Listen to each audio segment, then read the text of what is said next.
I haven't even had my morning coffee today. Testing, 1 2 1 2. One thing you'll promptly notice when I get ready for recording sessions is I look like shit right now. Hey everyone, Josh Bess here.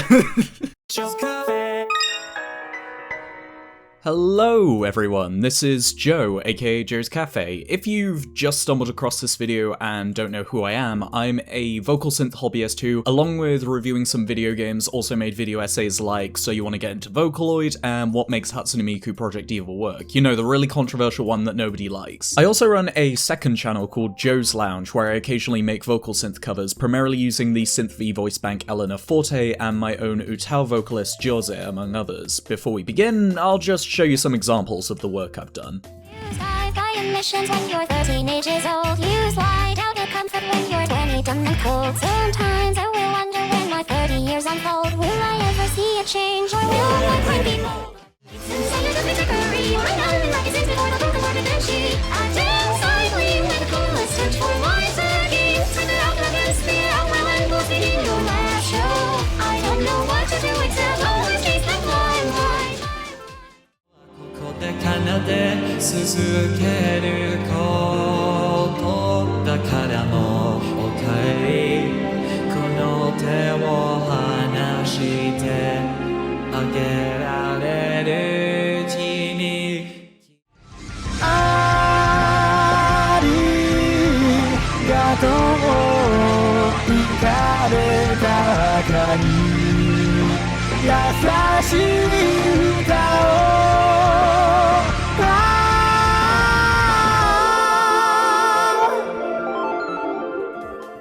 So I have like 2 or 3 different audiences that watch my channel at this point, and it means I feel like someone somewhere is unsatisfied when I upload something new. Ever since adult life came along to eat up my time, my content has pretty much boiled down to, dear followers, today I offer you incredibly niche content that is deeply fulfilling to me first and only. Tomorrow, the same. So I am so sorry if this is a bit of a departure, considering my last actual video was months upon months ago. Rest assured, I am working on other things, but I also thought it'd be fun to make something more chill like this for my VSynth viewers that might come in handy to a few people here and there. Because, you know, when you make content, there are people new to this whole thing that might want to know your process on how you make stuff, and it's fun to reprocess information in a more fun way that's easier to digest. For those of you who don't know but somehow still want to watch this video, vocal synthesizers are basically programs where a virtual singer sings whatever you want via drawing in a melody line and typing in the lyrics. The most popular VSynth is Vocaloid, but there are many others with their own range of singers and functions, like UTAU, Savio, SynthV, Deep Vocal, PIA Pro Studio, and so on, and they're used for both original works and for making covers of other people's songs. If you want to know more about the cultural side of things, like the characters and who makes all these songs or what all this is to begin with, I have a different video on that subject which I'll link down below. Or you can press that cute little subscribe button to come back later because I am incredibly lonely. My music theory and production knowledge is a little on the limited side, so I don't really make original songs, but I have a lot of fun using VSynth programs, and I love to make vocal covers because it means I can add my own little personal twist to a song I like despite not being able to sing all that well, be it from me adding my own vocal inflections or using my own custom-made lyrics and voice banks for songs that weren't originally written in English, stuff like that. Covers are a very common way a lot of people in the VSynth fandom, as it were, try and get involved in the production side of things because it's a very exciting hobby that gives you more of an appreciation of what goes into the medium you love when you experience the process for yourself. All that being said, audio works are not exactly the most user-friendly thing to dive into head first without that much prior knowledge, especially as for a lot of people, myself included, VSynths can be your very first experience working with music. All this culminates from about 2 or 3 years of me doing this head first, and I don't look up a lot of tutorials because I'm stubborn, so let me just say you'll end up being stuck with a lot of trial and error or mixed priorities if you're going in blind. For example, one of the main reasons I wanted to make this tutorial is because I feel like there's this habit, it's not a problem, just a habit, where the community likes to overemphasize the importance of vocal tuning to the point where they forget to go over everything else that's important to newcomers, like I did in my beginner's guide, where I went over all these tuning related functions, but I paid barely any lip service to the importance of things like workflow and mixing. For those who don't know, tuning is a process in your VSynth editor where you edit the pitch in a way so that the vocals sound more expressive and pleasant to listen to, but it's it's only one piece of the puzzle, and there's dozens of other pieces to keep track of. And once you know the basics, it's important to give yourself a good workflow so you're organized and not wasting too much time. I think the whole of the last section of my original beginner's guide was malnourished, ill-informed, and unhelpful, especially as I've improved slightly over time, so this tutorial is me righting my wrongs because I look at my previous work with nothing but contempt. I'm not an expert in all this. Personally, I think my stuff is just kinda average, like it exists for me, but I don't really think it'll blow anyone else away. But nonetheless, I want to just go over the general process of how I make my own VSynth covers, since a few people have been asking, and go over some tips and essentials that might make the experience more fuss-free for newcomers who don't know what they're doing. This isn't a be-all end-all tutorial into audio editing, production, and tuning, as I think my process would get laughed out by anyone who actually knows anything about audio or VSynths. But for people like me who just want to make fun little passion projects with very little experience and just like a push in the right direction every now and again, this could be of some help and might even be a little springboard that eases you into all these concepts so you know what to look for if you want to learn about this in more detail later down the line. It's not a tutorial that tells you what to do, but more tells you the tools you have and some heads up to clear the horizon a bit. But first, I want to give some disclaimers here before we begin. This tutorial is going to assume that you at the very least own a VSynth editor and a voice bank and know how to use them to the most basic degree, like making notes, entering lyrics, using parameters, etc. This guide is mostly for users who have an extremely basic understanding down of basic controls but need a little push to see substantial improvement in their work. And secondly, all of this is most prominently going to focus on English works made with commercial editors like VOCALOID and primarily SynthV, with a few Japanese and UTAU tips sprinkled in because UTAU is a special snowflake and it requires basically its own separate tutorial to really get to grips with it. So all that's out of the way and we can get started, but in case you're not at the recommended point just yet, here's my rule of thumb for voice banks and editors if you plan on picking up VSynth software after watching this tutorial. JOEZCafe. Because this is something I need to reiterate to newcomers often, there are multiple VSynth editors than just VOCALOID, and each editor, with some odd overlap here and there, has its own exclusive vocalists that only work in that editor because of how the voice bank was built in a technical backend sense. Elena Forte is strictly compatible with SynthV, Kasune Teto is strictly UTAU, Hatsune Miku used to be strictly VOCALOID from V2 to V4X, but with Miku NT on the come up, she is strictly Pia Pro Studio and is no longer used in VOCALOID unless you use her older versions, and these voice banks are not cross-platform, you need to use them in their supported editor. My recommendation when starting out is if you're not a professional user, you just want to get a foot in the door, or you want to get an editor just to mess around in and have fun, use an editor like SynthV Studio Basic, and do not bother with paid editors like VOCALOID or Pia Pro Studio for right now. Or if you're feeling particularly spicy, you can also try UTAU. UTAU is a rather dated and tricky to use editor. It's not really for playing around, as it's easier to use when you plan projects in advance or load up finished files. My philosophy for UTAU has always been the less time you spend actually in UTAU, the better your UTAU experience will turn out. But it's completely free, and its main strength is that it allows you to download free vocalists made by fellow members of the UTAU community, and with some learning, eventually record and configure your own. If you'd like to learn more about actually installing, setting up, and using UTAU, I'd highly recommend the tutorial series by Yunari, which I'll link down below, where she goes over a lot of the basics, including the technical terminology thrown around by its users. It's also worth noting again that because of how different UTAU is functionally to commercial editors, I will mention things in this tutorial that will be standard in other editors, but not applied directly to UTAU, and you'll need to find some alternative or workaround. On top of that, I'd personally only recommend a beginner trying UTAU if they're content with starting off with Japanese works for a little while. The software was initially made with Japanese in mind, and other languages like English and Korean are completely different beasts that require a little bit of prior VSynth knowledge and technical know-how to bypass and work around a lot of missing features. So a fair amount of the English-related processes I go over for commercial editors might not transfer to UTAU directly, especially as when it comes to UTAU, I only have experience using CV and VCV Japanese, so I just can't help you on that front, I'm sorry. As such, if you don't mind using pre-made vocalists and want something even quicker and easier that will fall more in line with the advice I give in this tutorial, there's SynthV Studio Basic, which is free with some minor limitations like only allowing 3 tracks a project. SynthV Studio is easily my favorite editor to use out of the whole range, and if you click the link on the download page that says download light version voice database, you'll be able to download the free light versions of 1 English VB, Elena Forte, 2 Japanese VBs, Genbu and Saki, and 2 Chinese VBs, Aiko and Chia. These downloads being the light versions basically means the following. They're samples are only recorded in one preset pitch, so they'll sound a bit distorted and less natural if you have them sing too high or too low than their recorded range. You'll need to specify somewhere in your work that you're using the light version. Personally, I just add light to the singer's name in the title of my work, or add the generic disclaimer to the upload description. Any work that you use the light vocals in, you will not be able to make commercially. Basically, you won't be permitted to make any money off what you make with the light vocalist, which, if we assume you're just making covers, is kind of inconsequential for right now. Then, if you decide to buy the full versions of one of SynthV's VBs, you'll have access to 3 pre-recorded pitches or more, and you'll be able to make commercial work, even if you decide to continue using the basic editor and not the pro one. The reason I'm recommending the free VSynth alternatives is not only because the restrictions and learning curves they have are rather doable, especially as neither editor has a limited time or catch to it, and the paid editors aren't that much easier, but also because it's important to practice and test out VSynths in a risk-free manner, instead of just wasting money on a professional product you're not going to use adequately. Having experience behind you means you can then start to weigh your options on if an editor or voice bank will be worth the money, and whether or not you'll actually use it. For example, as much as I love Mako, I still haven't purchased Mako V3, because I know just from listening to a few demos that her English voice won't work well with the type of covers I usually make, and whenever I make a cover in Japanese instead of English, I'll just want to use a UTAU voice bank to make my cover stand out more. If you're just starting out and just making covers,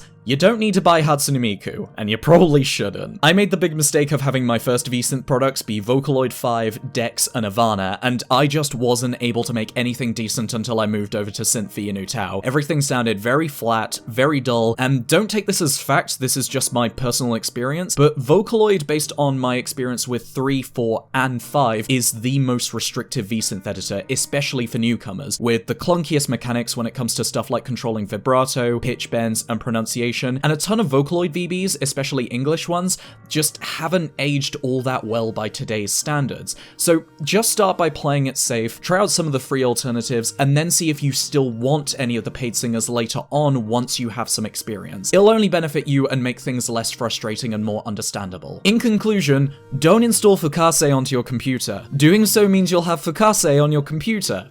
And he's got some really bullshit licensing. Fukasse is pretty much a scam, don't buy him. JOEZCafe. Following that, you'll also need to get hold of a DAW, or digital audio workstation. Half the battle with a cover is mixing your vocals with the rest of the music once the tuning process is finished, but a lot of newcomers commonly compile their work in either the VSynth editor itself or a program like Audacity, and both can lead to very unsatisfying results. If you make a cover or listen to someone else's and it just sounds like a raw vocal export thrown in front of an instrumental and the two aren't blending together like your typical studio quality track, that's due to inadequate mixing. Editors like Vocaloid do have built-in audio effects and let you place the instrumental alongside, but that's only to preview how the voice will sound with the instrumentation. It's not meant to be an actual utility to finalize and master your work, and you should leave all that to your DAW. As for Audacity, it's not bad software like uninformed pseudo-experts pretend it is, it's just greatly misused similarly to Vocaloid for functions outside of its capabilities. Audacity's small scale, speed, and ease of use is perfect for when you want to carry out smaller, simpler tasks like converting an MP3 into .wav or recording raw audio to edit in another program like the narration in this very video you're watching. But for a project like a cover which has so many moving parts that require a lot of editing and post, you're gonna need something a bit fancier. You're gonna need an actual DAW. There are also pieces of software with DAW-like functions like video editing software like DaVinci Resolve, but for more ease of use and access to the right features, it's a good idea to look for a dedicated standalone DAW that is commonly used in music production. Yeah, I kinda used Sony Vegas to mix my covers once. That was a dark era. In terms of function, you need something that can support the following: compiling your audio files together, like your melody, harmonies, and instrumental, on a timeline that supports BPM or beats per minute, supports audio effects that can be modified in detail and toggled on and off so your project isn't too destructible. Basically, you don't want to be picking an echo effect on your vocals that you can hardly adjust and is permanently plastered onto your track like with Audacity, and supports making and exporting your own MIDI files. This last one's optional, but it can really come in handy for reasons we'll go over later. There are a variety of DAWs out there that are free, paid, or provide free versions with a few limitations. I've only used one for an extended period of time and can't speak for the others, so all I can really do is list the names of the most well-known DAWs that are commonly used in VSynth works for you to look into in your own time. There are store pages and articles everywhere. The internet is fantastic like that. But if any hobbyists or professionals watching this video use the other programs listed here, please feel free to write in the comments about your experience experience using the software, and if you'd recommend it to newcomers making simple projects like these. What I'd really like to do with this tutorial is basically make it an info dump that allows absolute newcomers with very little field experience to access a wide range of accessible starting points, so don't be afraid to leave your own insight. A few examples to look into and get you started are Reaper,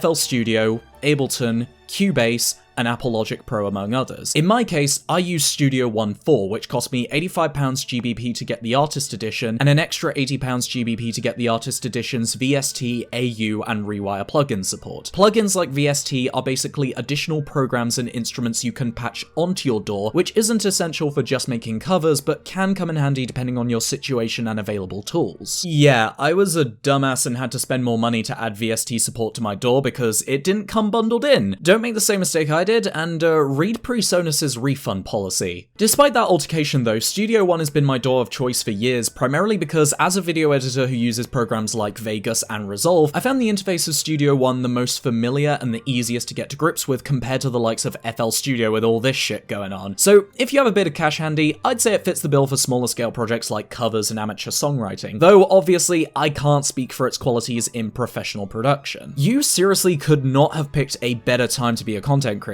Not only because software is getting more advanced as time goes on, but it's also getting more accessible function and price-wise, as more and more 20-something-year-old hobbyists who don't know what their main life path is are branching out into numerous different creative fields. That, and with the pandemic going on, you're probably looking for some new hobbies anyway. So, closing out this section, the tutorial from here on in is going to assume you have the software you need, including a DAW. I won't be tutorializing anything specific to Studio One, nor will I be lingering too much on any specific function specific to any program, so do feel free to look at a separate tutorial on your particular DAW in your own time if you'd like to get more comfortable with its interface. JOEZCafe. The first step, once you've decided on what you want to cover, is how you're going to go about making the vocals in your editor and putting together the project file. These project files in question being a series of different extensions depending on your editor, being called a VSQ or VSQX in Vocaloid, a VPR in Vocaloid 5, a UST in UTAU, an SVP or S5P in SynthV, and so on, in case you've been browsing covers and wondering what those little acronyms are in the titles. The forms of approach to making your project file can be broken down into three methods, which I like to call from scratch,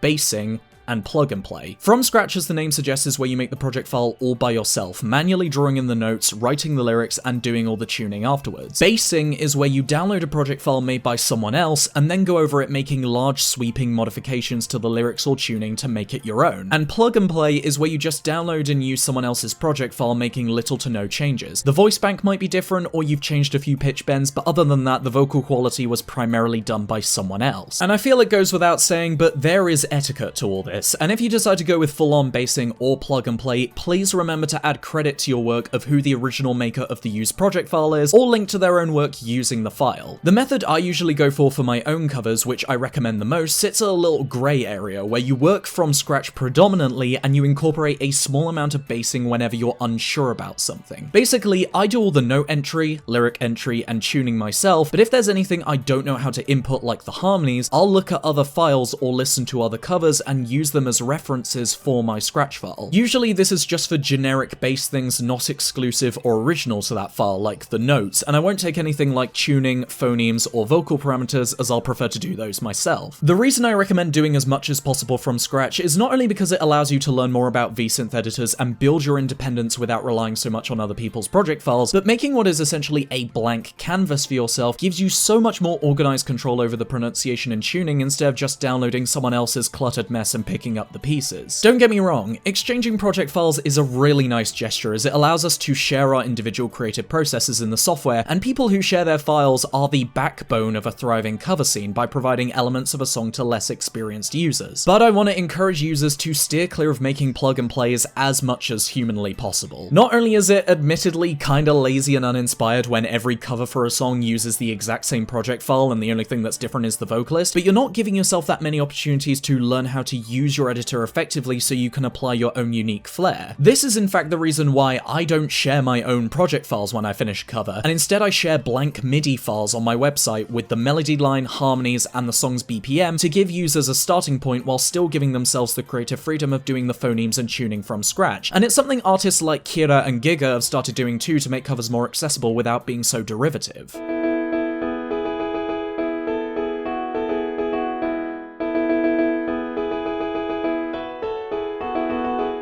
The biggest draw of covers, at least to me, are not so you can just regurgitate the same song with a different singer, which is why I don't like to cover that many songs in their original languages and have started using my own voice for the backing vocals. Covers function as a way you can pay tribute to a song you like by applying your own sense of identity and style through small changes and quirks that show to others what the song means to you, and that creativity can really be brought out by learning to do covers from scratch. There's no two ways about it. It's just written down here, guys. If you plug and play, God hates you. I don't make the rules.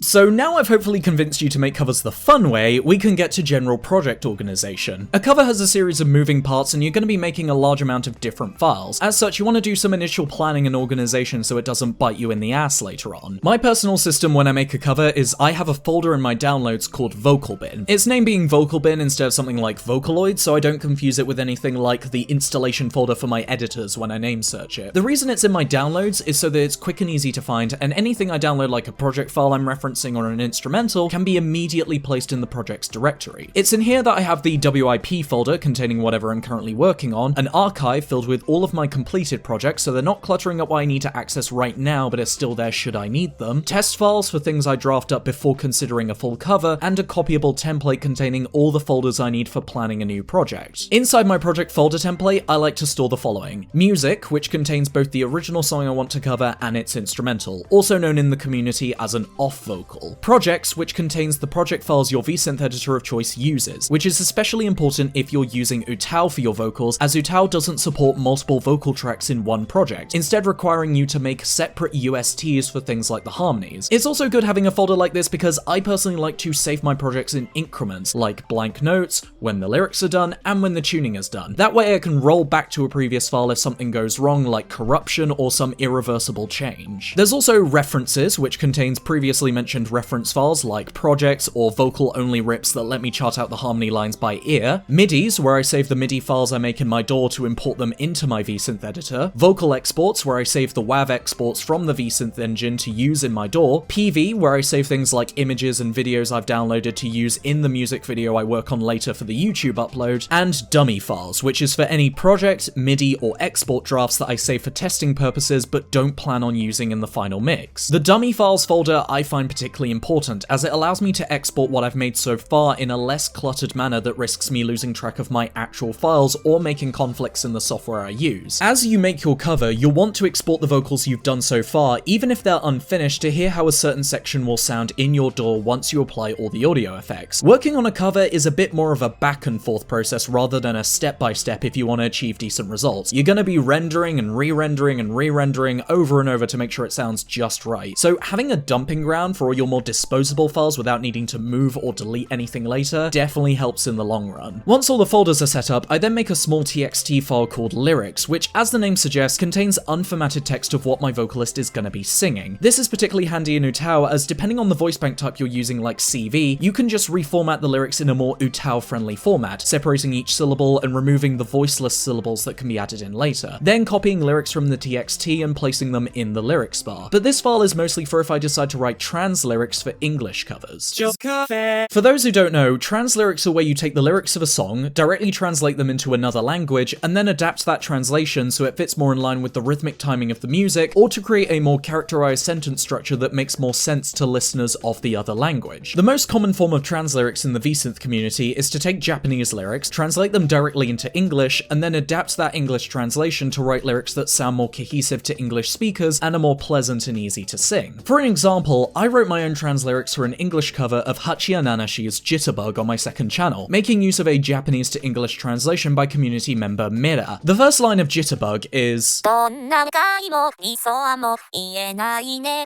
変わらない同じ答えをいつも差し出して and according to the English translation by Meta, this translates to, I can't talk about my wishes, nor my ideals, giving out the same invariant answer all the time. It's an accurate translation as far as we know, but it doesn't really fit within the context of an English singer performing the song, due to elements like the syllable count and the lyrics not exactly rhyming. So with a general understanding of the message and themes, we can adapt this line into, My rumination, displacement, it's already there. Speak up about the holes in your life, they all stop and stare. This line is a deviation from the original translation, but it carries roughly the same message of feeling unsatisfied and stifled by those around you, and sounds pretty decent in the output. If you're making a cover for a different language than the original and you decide to write your own translyrics rather than repurpose someone else's, the first important step is to have some general idea of what the messages and themes are in the song. Reason being that provided you know what the original lyricist was going for and the messages they want to convey, you allow yourself more creative freedom to divert the lyrics to sound even more natural and expressive while still staying on track with the song's core themes. For example, with Jitterbug, when you read Mere's translation, the song appears to be about disregarding the constant critique of others so you can be yourself and have fun, and with the song being a duet and containing lyrics like "use your eyes only for me and let's light it up," there's almost a romantic tone to the writing that can be incorporated into your translyrics. This then provides the control to make your lyrics less blatant and less direct, adding a bit more color or area of interpretation that makes them more enticing or thought-provoking. Japanese lyrics aren't as direct or literal as their direct English translations let on. That's just the nature of comparing two languages, and it pays to add a bit more characterization so it sounds more in line with conventional English songwriting. This freedom is also important for a variety of other quirks and habits each individual writer personally incorporates. For example, I'm someone who believes that a lot of the syllables in the original Japanese lyrics are imperative to preserve because they work well with the rhythmic pattern or how the pitch transitions between notes. I personally, as a writer, prioritize preserving the rhythm of the original work, while another writer may prioritize something like the original writer's intent or making it as easy as possible for a human vocalist to sing. In my own translyrics for the English cover of Wawaka's Ura Amote Lovers, I focused on the fast pace and the density of the syllables, along with most of the Japanese lyrics in the chorus ending in an air sound. It's one of the more distinct areas of that song's lyrics for non-Japanese listeners like me, and the vowel sound allows the pitch to swerve more gracefully to the next lyric. Each line ends with phrases like nachatte, supachatte, and butonde, and I felt that was important to preserve, which led to me writing the following. If you wanna love, then I don't care. Breathe through your chest as your diaphragm tears. Jump in a taste that will give you that flare. Spin round, turn around, I don't know. Translyrics are, for a lot of creators, the most fun part of making a cover for your native language, as it's not just adapting lyrics for general use, but it allows you to add a bit of yourself to the wording and what themes and interpretations you want to emphasize in your rendition. Going back to Jitterbug, its stronger theme is that of self-awareness and prioritizing your happiness, but I personally prefer to double down on the more romantic side of the song, with a heavier emphasis on the relationship between the two vocalists. So, using what we know, let's deconstruct another one of my translyrics from Jitterbug to see how we can incorporate all this. The first chorus opens with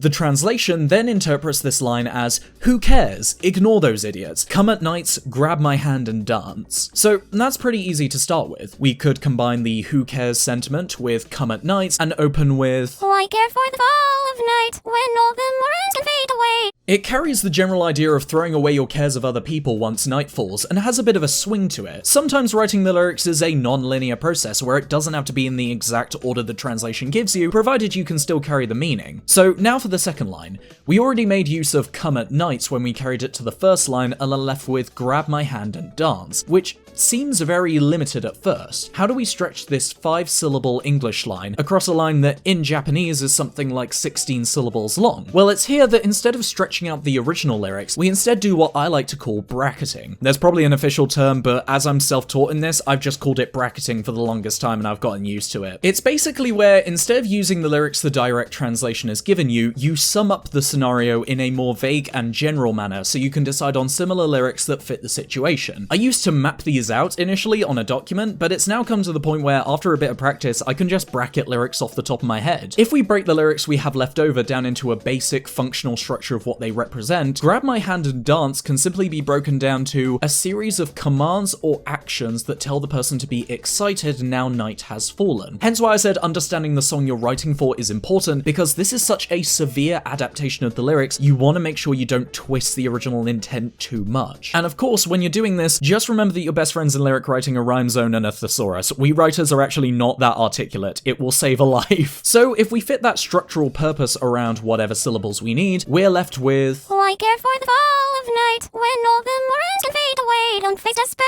never care. Step away with your hands up. This line is a list of commands that have a violent but excited and independent tone, in a similar vein to "ignore those idiots, grab my hand and dance." It's also worth noting that near the end of the original Japanese line, we hear "kono te o sukanda." In these Translyrics, I wanted to preserve the back open vowel of sukanda, because I feel like the singer's mouth being open like that gives a lot of power to the vocals and is one of the more memorable parts of the Japanese lyrics. If you don't speak the language of a set of vocals, your brain likes to dull it down to a series of simpler sounds that make it easier to sing along to, like the air sounds in Uramote Lovers, and the way I see Jitterbug, everyone sings along to the open back vowel, so I deem it worthy of preservation so the English vocals can be carried in a more similar, more faithful way to the Japanese vocals from a musical standpoint as well as a language standpoint, which is why I adapted "kono te o sukanda" to "step away with your hands up." It's a command and it fits two purposes. It's fun and energetic as it implies a dance, stepping around on the dance floor and waving your arms around, but it also has a form of powerful independence or authority, like the vocalist is referring to the idiots that they had denounced. It conveys a form of rebellion or taking control. Step away, idiots, and don't pull anything behind my back.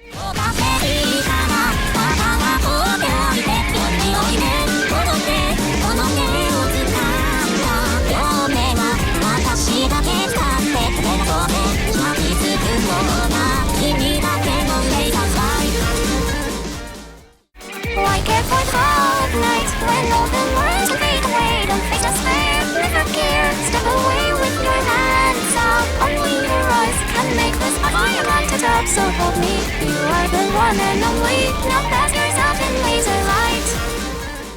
So yeah, that's a quick example of what can go into your own Translyrics if you decide to adapt a song to your native language. It's a really fun process when you're essentially trying your hand at storytelling during your production, and I highly recommend giving it a try at some point. And with that, we can get to the cover itself. JOEZCafe. At this stage, we can get started, and you're probably heading straight to your VSynth editor right now, aren't you? You fucking idiot. You adolescent. You stupid little baby man? Because no, instead you're gonna open your web browser and look up a BPM counter because you, my friend, are a professional. I want to assume you all have the basic idea of what rhythm is, but let's quickfire this stage just in case. We need to figure out the BPM of the song, or beats per minute, which is basically how fast the song is. That way the vocals will be easier to chart out because everything will be quantized in time with the song. Basically, the notes will be rigidly placed into a grid that ensures they're in time with the music. Leave the song running in the background, and on a BPM counter, tap your keyboard to the beat until your average stops fluctuating and settles on a consistent whole number. If the whole number keeps changing, keep tapping. With that done, make a new project on your DAW, not your VSynth editor, your DAW, and set the tempo to the nearest whole number that came up on your BPM counter. Very rarely are songs timed in decimal places, so 99.9% of the time, you only need the whole number of the BPM. You might also need the time signature of the song, but if I sat here explaining to you what time signatures are, my hair would go grey, so here's a rule of thumb. If you count the beats as you tap them and you end up counting to 4 with each bar, it's most likely 4/4, which is a standard signature frequently and commonly used. But if it has a bit more of a waltz feel to it and you're counting at 3 beats with each bar, then it's probably 3/4. And of course, don't forget there are songs where either the BPM or the time signature could change partway through, so keep a note of those to add to your timeline later on, and stop making USTs where Palette by UTAU only has one time signature. That's not correct, and I'm only telling you this because I would make the same mistakes, and the last thing I want in this world is more people who are like me. With all that said, if your DAW has a metronome, turn it on. This basically plays a clicking sound to the beat when the project file is played, and from here you'll need the files of both the original song you want to cover and the instrumental you'll be using in your cover. With these two files, add the original song to your timeline and sync up the song to the metronome to see if you have the correct BPM. To give those less experienced with rhythm more of an idea of what you're looking for, here are some metronome samples to songs I've covered in the past and their listed BPM and time signatures.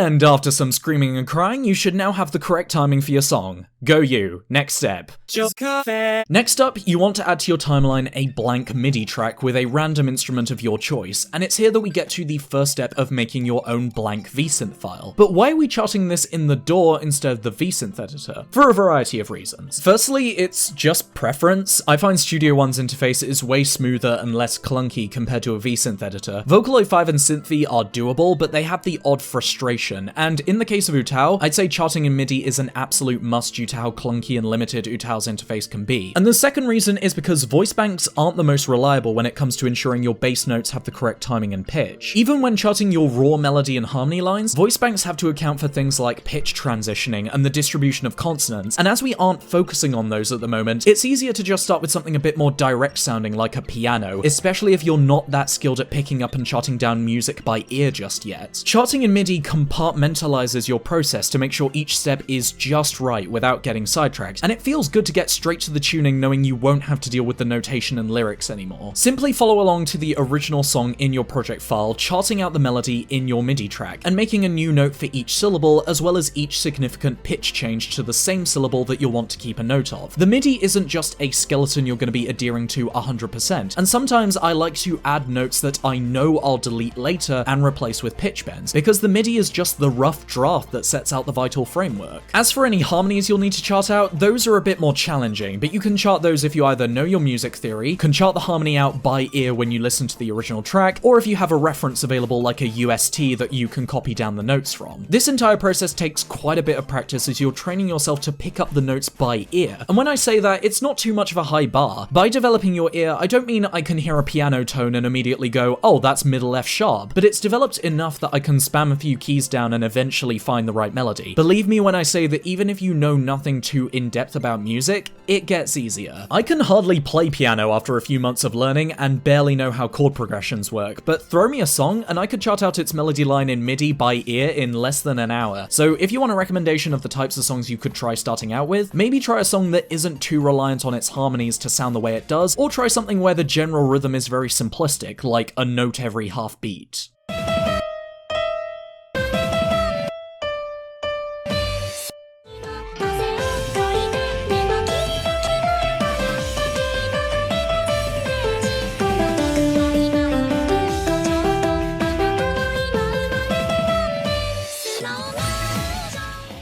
Once you think the notes are pitched and timed accurately and your instrument is playing in perfect sync with the main vocals, you can then export the tracks you've been charting as MIDI files, which means now you should have the necessary building blocks to start your actual vocals. Boot up the VSynth editor of your choosing and go into that editor's import menu to select your exported MIDI.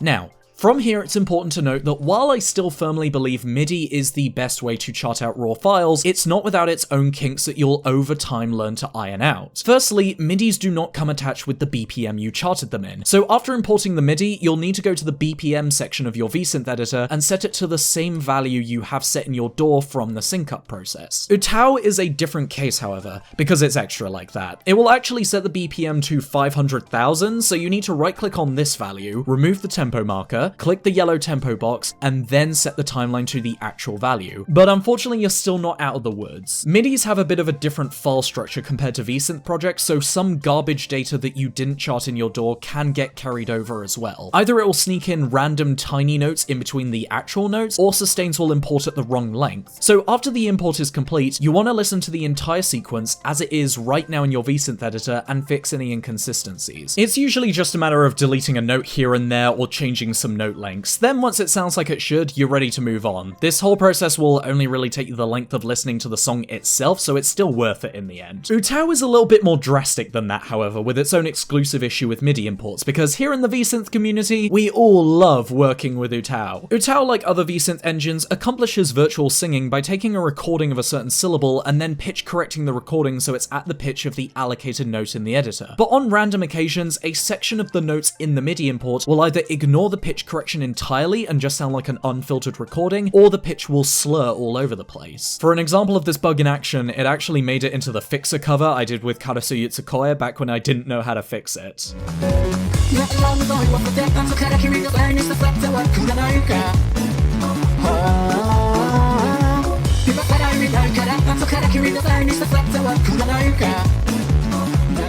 This is basically all I know about the bug at the moment, but the current workaround I use is I go back into my DAW, I make an entirely new instrument track along with an entirely new audio event in that new track, I copy out the notes from inside the old event, as in not copying the whole event itself, just the notes, pasting the notes into the new event on the new track before exporting that new event into a new MIDI and repeating the import process. The general theory I'm working with at the moment is putting the notes in a new event like this means you're working with a fresher event that will probably have less garbage data and corruptions attached to it, but that's just what I found from my time messing around. Smaller, more easily fixable issues will remain, like the tiny in-between notes and mislength sustains, but the bug with the pitch correction should hopefully be fixed from there, and it's important you go over this issue before starting anything else or you could risk losing a lot of progress. I know this might sound initially intimidating for a fair few of you, like this is all a bit tedious, but trust me when I say fixing all these issues takes so little time once you know what you're doing that it's negligible. Another workaround I use to fix the note inconsistencies in UTAU without needing to deal with UTAU's clunkiness is I import the MIDI into either VOCALOID 4 or SynthV, fix the inconsistencies in those editors, and then export those project files into an UTAU-friendly format. VOCALOID 4 saves projects as VSQX, which UTAU supports, and SynthV, despite being made for SVPs, has an option that lets you export SVPs as USTs to use in UTAU. And it's worth dealing with all this if it means making cleaner, complex, more precise files at a faster rate via your DAW. The last step for UTAU users, if that's your chosen editor for your MIDI import, is you'll want to highlight all the notes in your UST with Ctrl-A when you think you've cleared all the other issues and you're ready to begin. Then, right-click while all the notes are highlighted, go into the Mode 2 pitch control, and make sure Portamento is checked. Portamento in music is basically the term that describes the slide from one note to another, and turning it on in UTAU adds pitch lines that allow the notes to bend into each other, which is a necessity for tuning, and every other editor does this by default. And there we have it. A blank project file with the timing and notes all aligned and ready to tweak. Just like other parts of this process, I find it's most important to separate out the necessary edits into separate processes, so we're focused and not too overwhelmed. So now the bass notes are done, we can move on to lyrics and pronunciation. JOEZCafe. Before we go to how pronunciation works in your editor, I'm just going to do a quick aside on vowels and consonants for those who aren't aware and so we're on the same page. In language, you have vowels, which are sounds where your voice remains open and continuously makes noise. There are probably differences in other languages, but in English, vowels are basically any sounds that are attached to the letters A,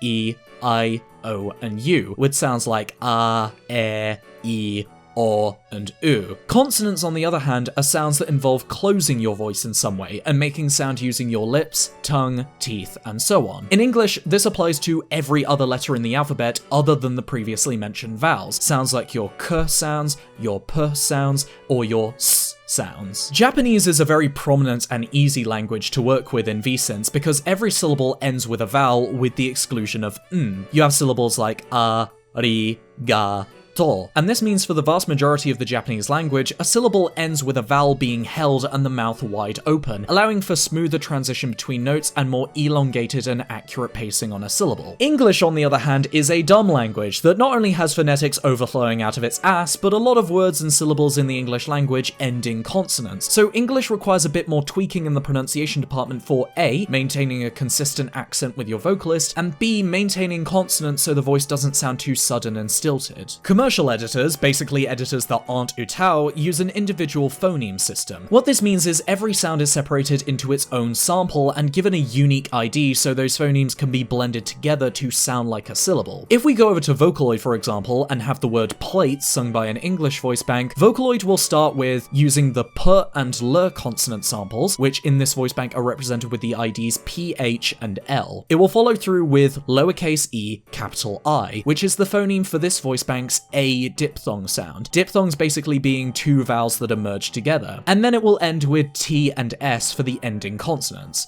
P, L, A, T, S. Plates. This system is used in all languages. Like with Japanese voice banks, if you wrote three notes that say sekai, you can see that the phonemes used are the individual consonants and vowels. For user accessibility, most editors use a dictionary system, where the software only asks that you write the words and syllables as you normally would, and the editor will automatically pick the appropriate phonemes for you so you don't have to memorize any IDs. Type in plates, and these 5 phonemes will automatically come up. This is both a convenience and a hindrance, but let's take advantage of the benefits first. first. At this stage, you want to go over your file adding in syllables and letting the dictionary do all the work to speed things up, not worrying about tuning or pronunciation just yet. It's at this point that you also want to use the special phonemes. At some parts of your file, you might reach an area where you want to extend a word or syllable into multiple notes, and each editor handles this in a different way. In Vocaloid, if you write an English word with multiple syllables, the dictionary will automatically attach each syllable to the following sequence of notes. If you want to extend a Japanese syllable or a single English syllable, adding a hyphen to a note will extend the previous note's phonemes into the note you entered the hyphen.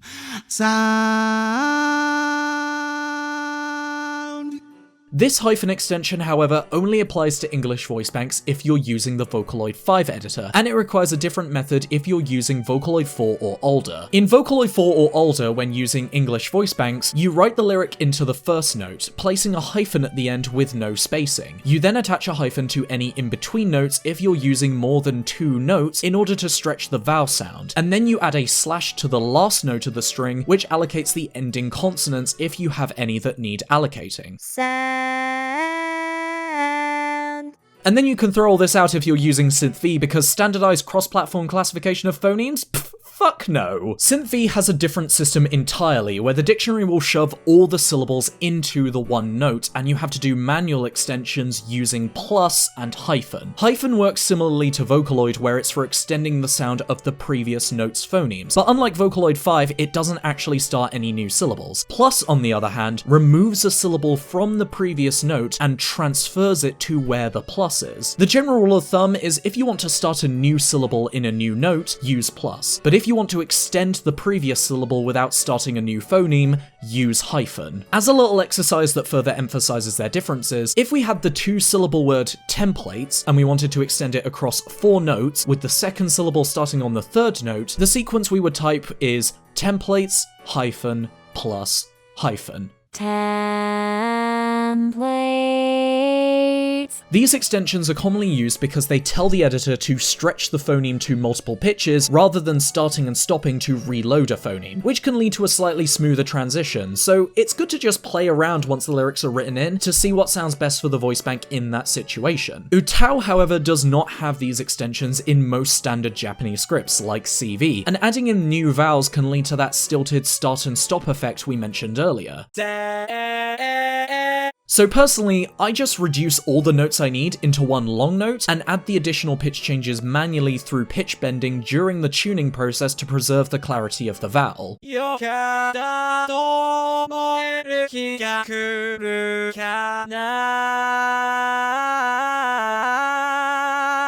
With the base lyrics now entered, we can begin our phonetic tweaking, which is where the downsides of using the dictionary come into play. The dictionary is a fine tool for automatically finding the majority of phonemes for lyrics, but being a standard command-response tool, it doesn't take that much context into account, like the accent the user is going for, or the lyrics that come before and after the note. So this is the part where we change or even omit a lot of the chosen phonemes the dictionary has given us for a more realistic effect. At this point, I highly recommend getting your hands on a phoneme list, which is basically a list of every phoneme a voicebank uses so you can find out what can be replaced with what. Vocaloid voicebanks come with instruction manuals that list every phoneme they have. The Vocaloid wiki has a more in-depth phonetic table that goes into detail about each phoneme and lists related or similar sounding ones, which I'll link below. And SynthV used to have this neat little phoneme viewer in its first gen editor that split everything into categories, but as of right now, I don't know if that list is anywhere to be found in SynthV Studio. So in case some of you don't have access to the first gen editor, this is the English phoneme viewer for Eleanor Forte. Good English pronunciation in VSynths commonly requires taking care of those no-good consonants. English, especially American English, is way more relaxed and emits a lot more sounds than the dictionary thinks, so the dictionary result can often sound way too stilted and sharp. My usual tweaks include things like replacing T sounds in words like affinity and night with D sounds to reduce the harshness and make them sound more like affinity and night. I also in some situations remove consonants entirely if the phonemes removal makes the line smoother, but still tricks the listener into thinking they heard the right pronunciation. Words like the past tense verb reminds is still cohesive even if there's no D consonant present, so can sound smoother if we remove that phoneme to make the word output as reminds, with a direct transition between the N and the S. Another example is the lyric in my Limelight cover, Will They Get Away? Namely it being a 132 BPM file where 4 of these 5 syllables are a quarter note long. Will they get away! The T sound in get severely interrupts the line, and replacing it with a D sound doesn't fix it that significantly. But due to the pace of the line and the nature of the American accent, we can just omit the ending consonant to get entirely, making the line read as will they get away, because that harsh consonant-vowel combination at the start of the lyric is all you need to convey the word get. Will they get away? So you're probably thinking, Joe, why exactly do you hate consonants, and why is their heavy inclusion in the dictionary detrimental? This is because the common trait consonants share is they're a series of clicks, puffs, and other passages of air made with the mouth. They're more sound effects rather than melodic throat sounds made with vowels. As such, vowels and diphthongs are the only phonetics that are actually carrying the music. So depending on the vocals you want to achieve, you'll most likely want to find ways to make the vowels as prominent as possible so there's more pitch for you to tune. And this is all part of learning how to pace your phonemes. When we say we want to fix pronunciation in a VSynth, we don't just mean fixing any words that were pronounced incorrectly, but we also mean to fix the spacing between individual phonetics so they're paced more comfortably. The most commonplace process is dividing the vowels and consonants into separate notes so you can stretch them at different lengths. Let's go back to our plates note for a second. See, I love using the word plates when trying to explain how English works in VSynths, because it's such a simple one-syllable word, but there's so much going on phonetically, starting and ending with two consonants on either side, and a vowel bridging the gap in between. But if we split this one word into 3 notes, we can give more prominence to whichever part of the lyric we like, and doing this instead of using the hyphen technique we used earlier means we know exactly which sounds are used on each note at what time. You don't need to do this with every single note. In some situations just using the hyphen is fine, but if there's a line where you feel the delivery could be different, this is a good trick to go for. Plates, plates, plates, plates. Sometimes I even take the ending consonant of one word and use it as the starting consonant of the following word. There are some situations in vocals where the ending consonant is used at a slightly later portion of the timing to emphasize an opening vowel, and you can even come across a situation where 2 adjacent lyrics end and start with the same consonant, allowing you to remove one phoneme and have the remaining act as the bridge between the 2 words, thus removing any stacking or repeated phonetics. The key to VSynth pronunciation and delivery is to just throw phonemes around and purposely break the language to see what sounds smoother. After all, real-life singers do not abide by a strict phonetic dictionary when singing and make shortcuts in their speech delivery all the time, and reallocating phonemes with these shortcuts can lead to a more realistic and satisfying result. This can even be flipped on its head for some works. Like art, music has rules and functions, but knowing these rules and functions to begin with allows you to purposely break them for a new result, and emphasizing consonants over the vowel allows you to provide further emphasis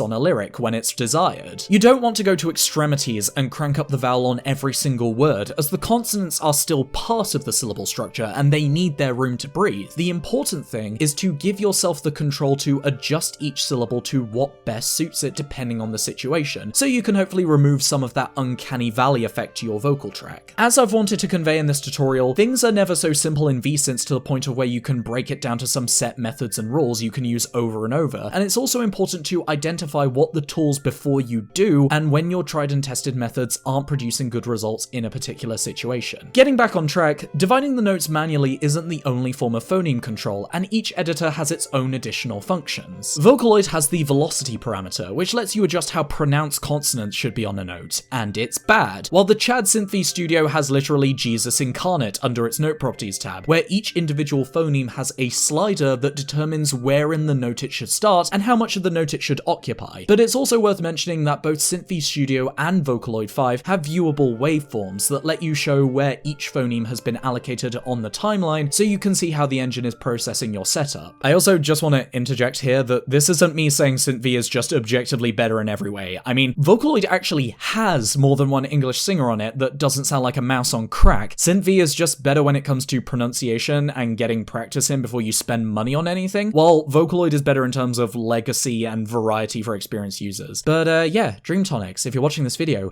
new English VBs for SynthV, please? Maybe a male one?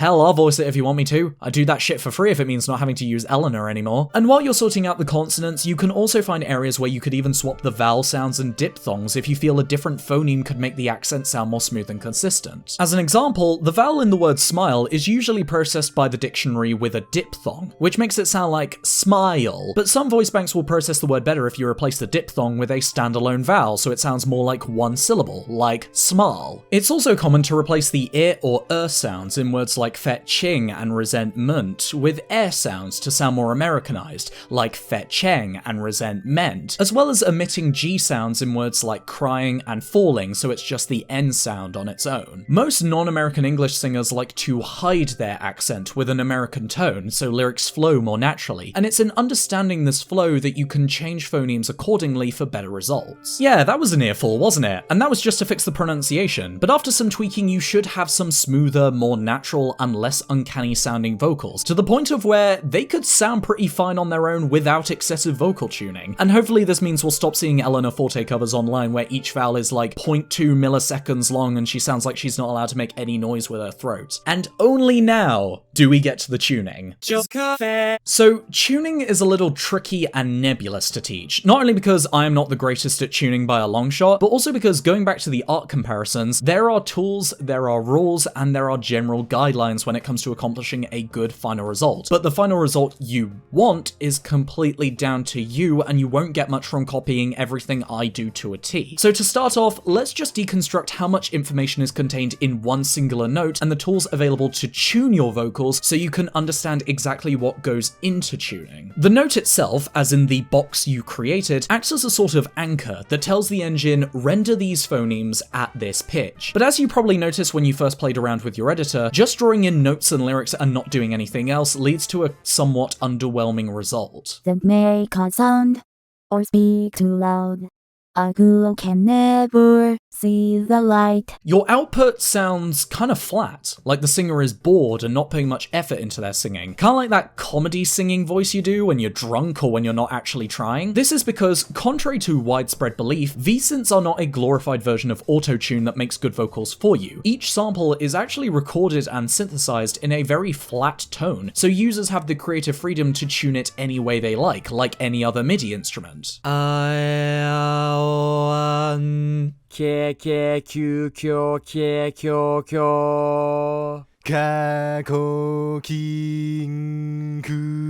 So your actual best friend is this slippery boy right here, the pitch line, aka the pitch render. It's pretty commonplace for nearly every editor to have a visual pitch render now, even UTAU has one if you remember to tick off the portamento tab on every single note. As I said, the notes are merely the anchors that guide roughly where the pitch should go. The notes are not the be-all end-all final word of your project. The pitch line, however, represents what the pitch actually is, independent of the notes, and where it's going at a set period of time, and it comprises of three main components when passing through a note. You have the attack, which is the pitch's navigation toward the note, the main body that plays the indicated pitch, and the release where the pitch line begins to trail away from the note to start the next note's attack. I did say earlier that tuning is tricky to give advice for because it's pretty much a matter of thinking up a final result and then learning how you can get to the final result you want. There is a clear distinction between good and bad vocals, but good vocals can come in all shapes and sizes. My tuning style has a bit more of a focus on the attack and release while keeping the main body stable and clear sounding, because I'm not really a fan of the warbly type of singing that you find in most modern day pop music. I like to cover a lot of songs that encourage really powerful rock-like vocals, so I go for things like really steep and sharp attacks to make each note sound really punchy and throaty, and then I like to set the release so it slides into the note earlier for a smoother pitch transition. Or if it's the last note in the sequence, give it a rising or falling pitch line to represent that kind of breath or throat strain after a singer belts a lyric. Ultimately, the core of tuning isn't just the tools and knowing what to do with them, but just developing an ear for how the pitch moves when you listen to a vocalist, listening to a singer, and when they sing a note, being able to think in your head, okay, so the general note is here, but the attack and release sound a bit more like this. When I first got my hands on SynthV Studio, I made a test file trying to imitate Katy Perry's singing style in Smile, and I'm probably not going to make that into a full cover anytime soon because I thought the tuning sounded awful and doing good mixing for it would be painful. But it was good training for my ear when I realized basically every line in the chorus has this fall in the pitch, and picking up on stuff like that can contribute to making your vocals sound more dynamic and less robotic. Oh, I'm so thankful Scratch that, baby, I'm grateful.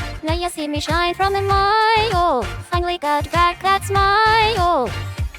For tuning, you basically want to start off giving yourself any reference you can to understand how exactly pitch works in the way you want it to work. For the longest time, I've either sung melody lines myself to mimic my own singing style, or even just whistled out to pick up sharp spikes and falls. If you sing a melody and your pitch fluctuates a bit more when you sing a certain section of the song you're covering, or the attack starts at a different note that ramps up into the actual note, that can work in your pitch bends to iron out the flatness. A more digital way of handling it though is, believe it or not, Oromo. For those who don't know, Oromo is a recording program built for recording UTAU voice banks. As recording samples through UTAU requires singing at a fixed pitch, the software has its own pitch monitor. Simply record a quick phrase of you singing into any sample on the rec list or add a vocal track to the result folder, and the F0 chart will draw a pitch line to your recording that can give you a better idea of how the pitch transitions between notes. Once again, drawing comparisons between VSynths and art, drawing pitch in a VSynth editor is funnily enough like expanding your visual library, and exposing yourself to different forms of pitch lines and shapes can give you a better idea of how to better express your vocals. And it's with the basic summary of how pitch works and how you can reference it that we get to the tools of how exactly you directly change the pitch. The easiest significant way to get rid of the flatness is splitting or fragmenting the notes into what I call frag curves. The way I describe a raw VSynth output is perfect, but a little too perfect. In untuned files, VSynths are a little too good at abiding by the set pitch, so you want to add a more natural or imperfect flow. If you sing something yourself, you notice that when you move to a note, there's kind of that glide where even though you're on the next syllable, you're still singing a bit of the previous note and vice versa. Okay, so I've got Oromo opened right here, and I'm just going to quickly embarrass myself just so I can work with the pitch editor to give you an example of how attack works.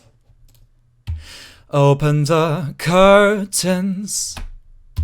Open the curtains. So you notice the third line here where I say curtains. The main note is here on this section of vibrato on the right, but there's kind of like this arc where it goes through about 5 or 6 semitones beforehand, and that is basically what frag curves will do. They will start on further down or further up semitones so that the transition to the note sounds less flat and it sounds way more expressive. So, easy fix if you want this effect, cut off the front of the note into its own little note. It can be like 1/4 or 1/8. Then shift that little chunk up or down so it's higher or lower by a few semitones. Make the main body a hyphen note, and by just shifting a few notes around, the editor has automatically made a wide attacking pitch bend for you that you don't need to draw yourself. And this is what I call a frag curve. Open the curtains. Obviously, you shouldn't need to do this on every single note, because not every note has an attack like this, and so too much pitch bending of this strength too frequently can lead to this kind of whiny, warbly tone in your vocals. But also, it's just one way of bending, and other means might benefit your melody in different spots. Moving on, this type of bend we've made is what I call an up curve, because it's a frag curve that is moving up towards the fragmented note. But sometimes it pays to do a frag down curve instead, because the result is completely different, especially when changing the length of the attack if you feel the initial attack note deserves a bit more or less prominence. Even if you successfully fragment your notes though, it does pay to use pitch bends or pitch parameters. Frag curves are great for instant, significant, and tidy bends, but for some situations they can be a bit overkill. Depending on the usage, it's not really a curve, it's just two linked notes and the actual curve itself is very narrow. So it's more pleasant to listen to, but it's a little too noticeable and too distinct, which isn't a bad thing, it's just not appropriate every time. Plus, fragmenting too much for really complex bends, especially in syllables that use a lot of phonemes, can make your bends really hard to control due to how automated the process is, and the engine might confuse itself in the phoneme allocation that can really mess up the clarity and pronunciation if it's used too intensely. So instead of just using frag curves for everything, it also pays to use line curves, which are literally just the act of leaving the notes as they are and manually drawing the bends yourself, which is a more manual process that takes a bit more know-how to see decent results, but in exchange is much cleaner and gives you more control, and the combination of both frags and lines and knowing when to use each will open you up to a variety of sounds. Learning to do effective line curves is especially recommended if you're using UTAU, as once again, the absence of hyphen phonemes in UTAU means frag curves aren't really an option, but if you pay attention to what the pitch render looks like when you do a frag curve in other editors, you'll notice that it's not too difficult to replicate as a line curve, especially if you use envelopes. In most most editors, pitch bending is all done through a vocal parameter where you draw a line or use envelopes, but there are other options depending on your editor. Vocaloid 5 has the effects editor, which comes with a bunch of pre-made line curves you can attach to your notes with adjustable amounts of intensity. When using the emotion tool up here, attacks and releases will show up as orange highlights. You can then click and drag the edges of the highlight to control their length, or you can click and drag inside the box to adjust the depth or how high and low the effect is on the piano roll. SynthV Studio has all sorts: pitch bend parameter, hand drawing pitch lines straight into the piano roll, and my personal favorite, the pitch transition note property sliders that make automated line curves for you by shifting a few numerical values around. To summarize what everything on this menu means, offset changes how early or late you want the highlighted note's attack portamento to be respective to the notes before it. The Vocaloid equivalent of this is the portamento parameter, which adjusts the offset on multiple notes depending on how high or low the envelope is. Duration left affects how long you want the attack portamento to be, with the longest sounding the most slurred and the shortest being more snappy and robotic. Duration right is similar to duration left, except it changes the length of the release portamento that leaks into the following note. Depth left moves the attack's elbow curve up and down, and depth right does the same for the release. And just to make these functions even clearer and show how they work combined, if you were to make a pitch elbow on one side using the depth slider, the duration slider on the same side will make the elbow wider and narrower, to which the offset slider will move the whole elbow left and right without changing its shape. Do, re, mi, fa, sol, la, ti,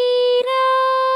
Line curves of a similar fashion to this will, as we said earlier, give more precise control to the pitch in a much more clean manner compared to frag curves, but I still fall back to frag curves every now and again because, again, there are more distinct brute force type of pitch bending that I find the most effective and reliable for stronger attacks and releases that I want to have be noticeable, so do play around and try to find ways to blend the two. JOEZCafe. The last component of tuning we have to talk about is vibrato. For the uninitiated, vibrato is the pulsating or trembling effect a singer can bring to a held note where the pitch rapidly moves up and down. I love you. Vibrato is an imperative aspect of adding a sense of realistic colour to the vocals, because it's both intentional in that an experienced singer will use it for tone or impact, but it's also accidental in that our throats can just naturally suck at keeping a stable pitch. Unlike other elements of pitch tuning, vibrato can be used both as a purposeful dynamic if you want your singer to sound skilled, but it can also be used as a accidental imperfectionism style, like if you want your singer to sound desperate, panicked, or exhausted. Detach and burst into climax.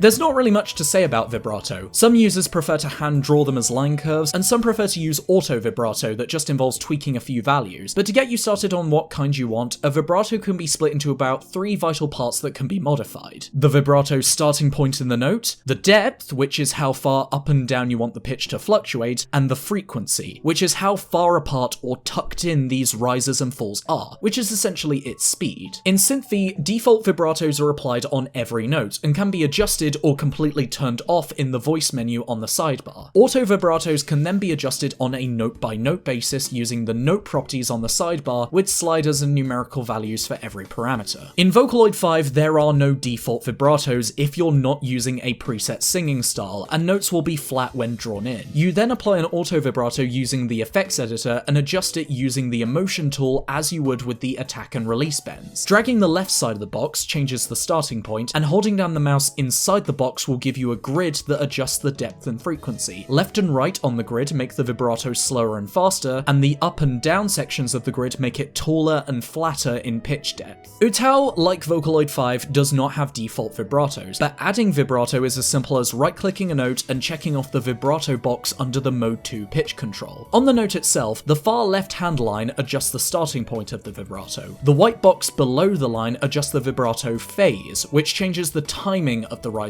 and falls while still preserving the offset. The left inner line changes the fade in, the right inner line changes the fade out, and the white inner box changes the frequency.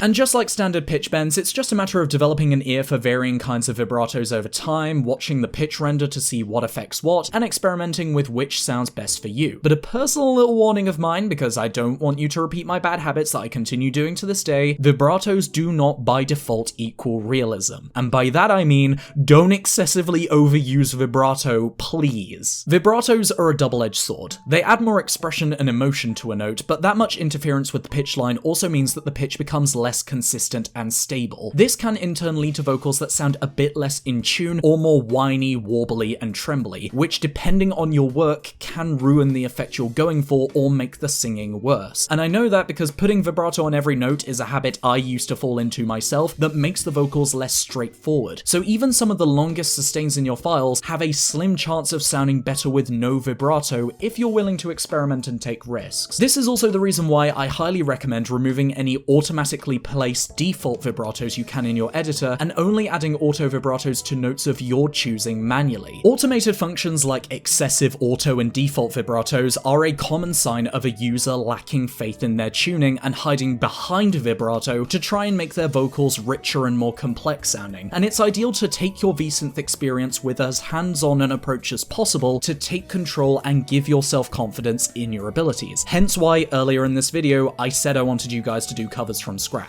As such, I actually think I produced some of my best tuning in UTAU because despite its slightly more limited functions, at least without the right plugins, barely anything in terms of tuning is automated, which means everything I did with the pitch was with purpose and with control. Just like how you're training your ear to pick up these pitch transitions, you're also training yourself to find areas in vocals where they're not used, so you can use everything in moderation without overdoing it. Sometimes flatness can benefit. And that's the upfront basic gist of what can be done with your VSynth editor itself while working on your cover. There are the other vocal characteristics and parameters like breathness and gender factor, but those are more stylistic choices that don't really pertain to the general core of pitch tuning and pronunciation. Once your pitch and phoneme adjustments are all done, you can just have a play around with the extra parameters to see what sounds good. You can apply them to the whole track to make the whole voice sound more stylized, or you can spice up the expression by seeing how it's used in small instances. To give you an idea of how all these elements of tuning can go together and what it'll look like in your editor, here's a mini compilation of melody lines I've written and tuned in SynthV and UTAU running in their raw state in the editor. 壮大なロマン語る間に現状分析できてるあ君ってどうか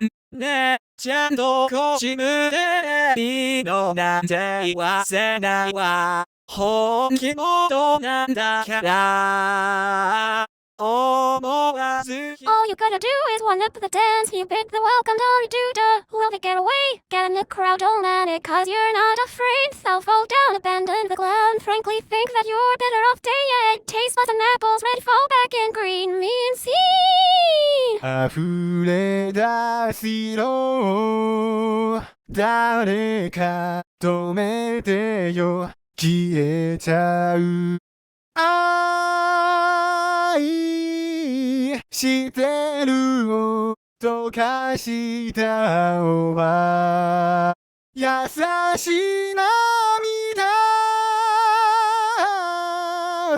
So at this point in the process, your vocal track should be all done. Little tip from myself, but if you need to work on any harmony lines, I'd personally recommend duplicating the melody track and then changing the notes in the duplicate, just using your harmony MIDI as a reference. That way, your harmonies will have the same pitch and phoneme tuning your melody has, which will save a lot of time. Then you can export all your tracks so they're nice and snug in your project folder, and we can move on to what I believe to be the worst and hardest, but most fun and important part of the process, the mixing. JOEZCafe Mixing is the final stage where you apply your vocals to the track you're covering and use audio adjustments and effects so the vocals blend in more smoothly. As said before, a cover that isn't mixed well has this kind of uncanny result, where the vocals sound out of place, like they've been placed on top of the music rather than being part of the music. To show this contrast, this is a cover of mine playing in its raw state in the VSynth editor itself, and this is how it sounds after the mixing process. Emotion. Idols of stars and fading light. The shows. He could talk but not remaining. My lessons learned that for the link and bridging you and I. Is there much of difference when we both could I come? Emotion. Idols of stars and fading light. The shows.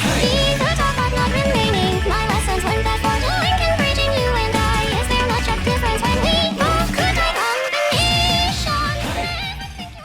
Without some dabbling in mixing, a cover with even the finest tuning can be completely destroyed at the final hurdle, so it's definitely worth it giving your work a little bit more TLC after the exports are in your hands. The usual outline or standard I give myself with mixing is I think to myself, if I found this cover on SoundCloud or YouTube and it was made by someone else, would the mixing be good enough that I'd actually want to listen to it on repeat as a substitute for the original song? That's not something I actually accomplish, and your setup doesn't need to be super professional for the bare minimum, but this is basically the stage where you keep your listener in mind to refine your work. You're not just getting it done, you're approaching it with care. Like tuning, mixing, at least by my novice understanding, is a bit nebulous, with a series of different tools and users wanting different results, especially as some different users will use different DAWs and effects. So, like before, I'm just gonna quickfire through some general tools and ideas, what to listen out for when hearing other people's works, and how they can benefit your vocals. Most of these tools will usually just come bundled with whatever software you're using, or at the very least there will be free plugins lying around that you can install onto your DAW with minimal fuss. Starting extremely simple, general volume adjustments and stereo panning, where you adjust the volume of your vocals to make them more or less prominent on the left and right audio channels of a stereo setup. You know,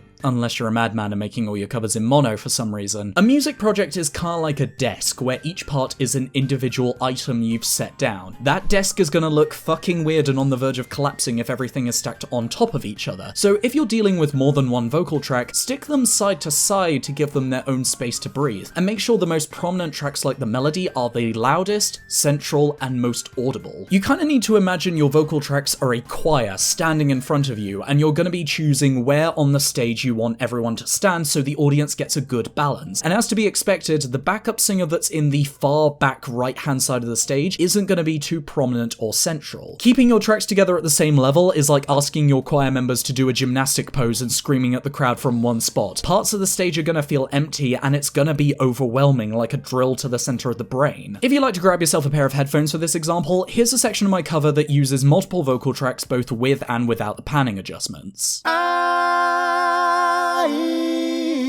してるを溶かしたおば優しい涙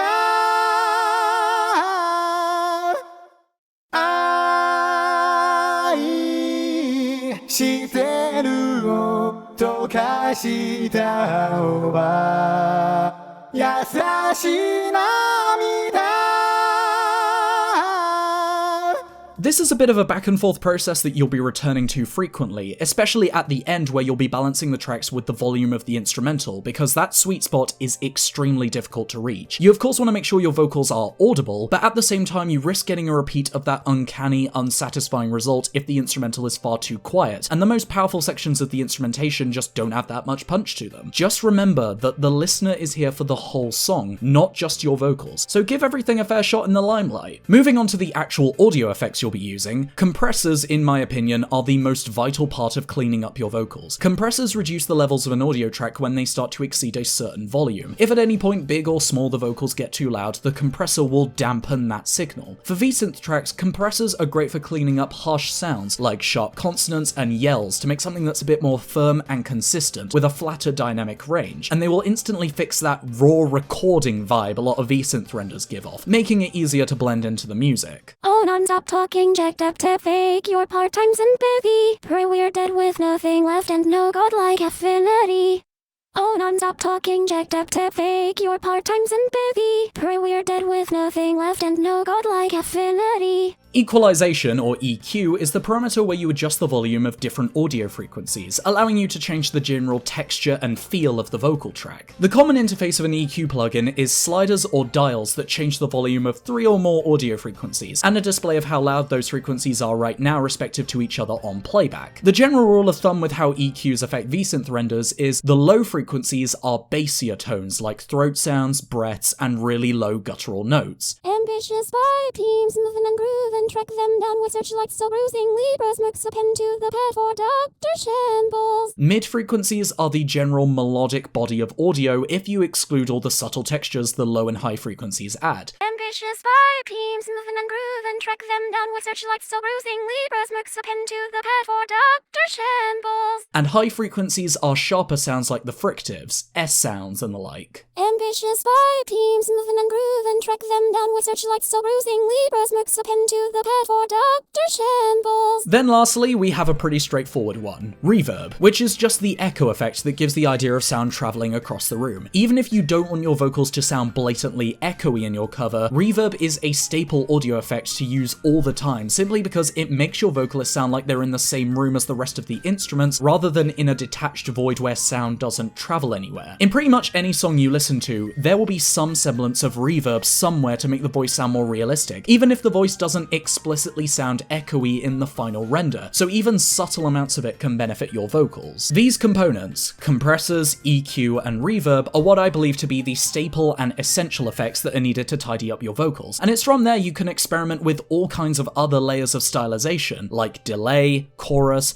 bit crushing. Hell, sometimes if I really want to distort a vocal track, I just throw it into a guitar amp plugin. And lastly, not really an effect or plugin, but a common trick a lot of people do in their vocals is rendering a secondary track of the melody in the VSynth editor, but shifted down by 1 octave. Creep, creep, creep through the scenery. Sneak, sneak, sneak from the judgment. Bitter pad from my fabricants. Soaking wet and sucking round the bend. This can really fill the voice so it sounds more bassy and gives a small amount of distortion that really works in a lot of genres, especially if you want a vocalist to sound more serious and sinister. Some feel heat with a warm delight, and some feel rain with a broken soul. They'll never stopping to harass from their dry windows. Mixing, while not the most time-consuming part depending on your method and how picky you are, can be a bit tough. But once you've got a style down and build a better understanding of how vocals are mixed in your favorite tracks, it will become more seamless over time. And again, you might learn better ways to mix from someone who actually knows what they're doing and what they're talking about, aka not me. JOEZCafe. With all this done, this now means you've finished your VSynth cover and it's ready to go. Render the mix down in a lossless file format like .wav, and you're free to upload it onto an audio site like SoundCloud. It's incredibly common to upload VSynth covers to video sharing sites like YouTube, but the issue with YouTube is the site does some amount of compression to the audio that makes it sound slightly worse or mess up parts of your mixing. Like the stereo range will feel narrower or the bass will sound slightly dampened. So YouTube's great for general promotion and making PVs, but I highly recommend giving your listeners a lossless option like SoundCloud so they can listen to it in its purest form after the YouTube PV draws them in. If you post your cover on YouTube and you're like, wait, what the fuck happened to the mixing? Don't worry, everything is YouTube's fault. And last little tip about uploading from me to you, because like every other medium, social media is king, and if you're not good at social media, networking, or promotion, you can kiss your chances goodbye. If you're plugging your cover on a network like Twitter, always post the link alongside a direct upload of a small clip that gives your followers a preview of your cover before they click through to it. See, Twitter followers are commonly very low activity individuals. We browse Twitter to pass the time, when we're busy, and so on. So psychologically, opening a YouTube or SoundCloud link is a bit of a big ask, because you're asking them to leave the app they were currently looking at for something they don't know the full extent of. But if you give them a little preview of the main meat of your cover without them needing to leave the app, you've at the very least still given them an opportunity to see or even retweet your work, even if they wouldn't have opened the full link, and at best you've hooked them in enough to want to listen to the whole thing. You just need to get into the mind of whoever looks at your work, learn how they behave, and then promote the shit out of it. I'm being serious, social media is like the final boss of literally everything you do online. You go big or you go home. Sounds cynical, but it's just how we work as humans. JOEZCafe. And that's pretty much my whole process, and through all this I can usually get an English cover with Translyrics done in about 2 days. It's really all about finding the right tools for the job and making an efficient workflow so you're not giving yourself an unnecessary amount of frustration. So I really hope I've helped in some way to make things a tiny bit easier to understand and give you a push in the right direction. But before we go, I felt for something as broad as VSynth covers, it would only make sense that I would bring the community along for the ride. So this is where we get to the VSynth tutorial community highlights, where I read out some tips and tricks sent in by you guys so we can share them with everyone else, and so I can expand upon them in a bit more detail. Everything's a little sporadic and disorganized. We might repeat a few things I went over previously, and unfortunately I did have to omit a couple that suggested things I'd already gone over. I even had to modify some so that they were like shorter and more condensed because we're on a time crunch, but this is just a fun little bit of extra brain food for you all. Thank you very much, by the by, to everyone who saw my tweet and submitted your suggestions. You're the best. Abake said, please use plugins in your editor. It makes things easier, especially for Vocaloid and UTAU. Knife Tool A and Knife Tool B are really good plugins for note bending in Vocaloid, and for tuning in UTAU, I suggest using the extended pitch editor. Mist Sapphire suggested, people with little to no music knowledge or problems with hearing pitch can still participate in the fandom with pre-made USTs and VSQs, but reminder that there is an etiquette to using other people's files like crediting, and not claiming that you did tuning if you opt for plug and play. Alongside this, they suggested, when exporting different files from one to another, like wanting to change UTAU's USTs to Vocaloid's VSQ, use UTAFormatics, which is a tool for converting project files files between Vocaloid, UTAU, and Savio. It is an absolute lifesaver. Senbi said, mixing is very important. The voice will 100% improve using basic EQ and compressors, and while not needed, some basic music theory can help and make things easier, like learning scales. And sing your melody lines, study how singers show emotion in their voice, or study tuned VSQs and USTs, as well as other covers to learn about tuning effects. Nikki said, every voice bank has a range it sounds best in. Make sure the voice bank's range fits the song you want. Also for tuning, try to play with parameters like dynamics, brightness, gender factor, and pitch bend. These make the difference in your tuning, and I also recommend Sine Vibrato plugin for more realistic vibratos in Vocaloid. Zinnia G and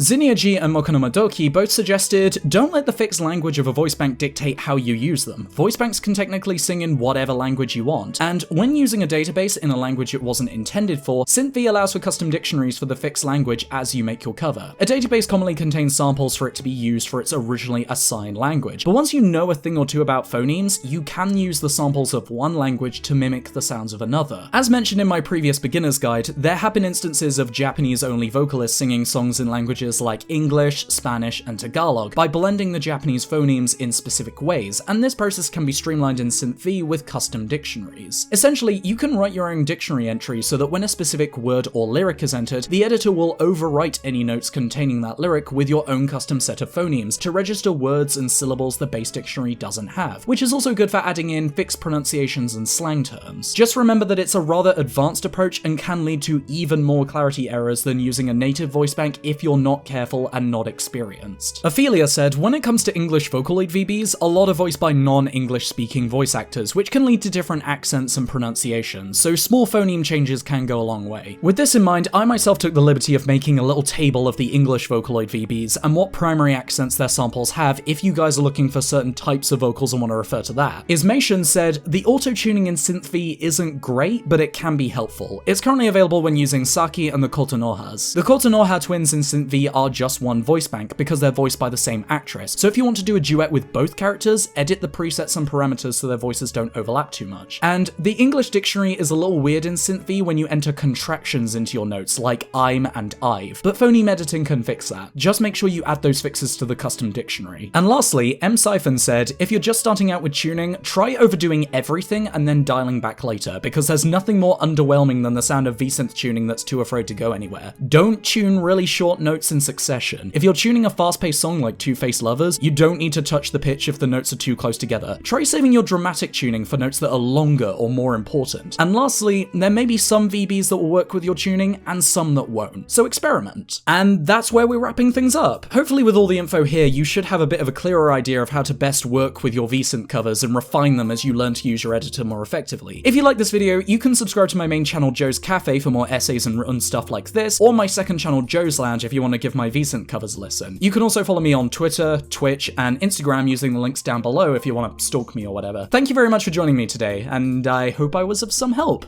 I'll see you around.